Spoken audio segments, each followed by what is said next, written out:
പാലാ രാഷ്ട്രീയത്തിൽ ക്രിസ്ത്യൻ സമുദായത്തിന് വലിയ സ്വാധീനമുണ്ടെന്ന് SNDP യോഗം ജനറൽ സെക്രട്ടറി വെള്ളാപ്പള്ളി നടേശൻ കോട്ടയത്ത് നടന്ന ഒരു SNDP ശാഖാ സമ്മേളനത്തിൽ സംസാരിക്കവെയാണ് വിവാദപരമായ പ്രസ്താവന നടത്തിയത്. പ്രാദേശിക ഭരണകൂടങ്ങളിൽ പോലും ഈഴവ സമുദായത്തിന്റെ പ്രാതിനിധ്യം കുറവാണെന്നും അദ്ദേഹം ചൂണ്ടിക്കാട്ടി. വെള്ളാപ്പള്ളി മുൻ മന്ത്രി KM മാണിയെ പ്രശംസിച്ചു. എല്ലാവർക്കും സഹായങ്ങൾ നൽകുന്ന കൂട്ടത്തിൽ SNDP യൂണിയനും അദ്ദേഹം സഹായം നൽകിയിട്ടുണ്ടെന്ന് വെള്ളാപ്പള്ളി പറഞ്ഞു.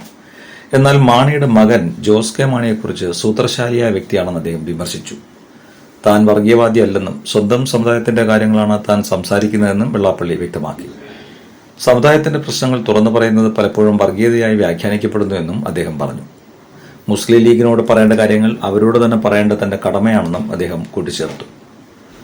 മലപ്പുറത്ത് സാമൂഹ്യനീതി നിഷേധിക്കപ്പെടുന്നുണ്ടെന്നും വെള്ളാപ്പള്ളി ആരോപിച്ചു. ലീഗിന് മുസ്ലിങ്ങളല്ലാത്ത MLA-മാർ ഇല്ലെന്നും എന്നാൽ അവർ എപ്പോഴും മതേതരത്തെക്കുറിച്ച് സംസാരിക്കുന്നുവെന്നും അദ്ദേഹം വിമർശിച്ചു. തന്റെ മലപ്പുറം പ്രസംഗം മാധ്യമങ്ങൾ വളച്ചൊടിച്ചതാണെന്നും മുഖ്യമന്ത്രി പിണറായി വിജയൻ പ്രസ്താവന ഇറക്കിയതിനു ശേഷം മാധ്യമങ്ങൾ തനിക്കെതിരായ വിമർശനങ്ങൾ കുറച്ചെന്നും വെള്ളാപ്പള്ളി അവകാശപ്പെട്ടു.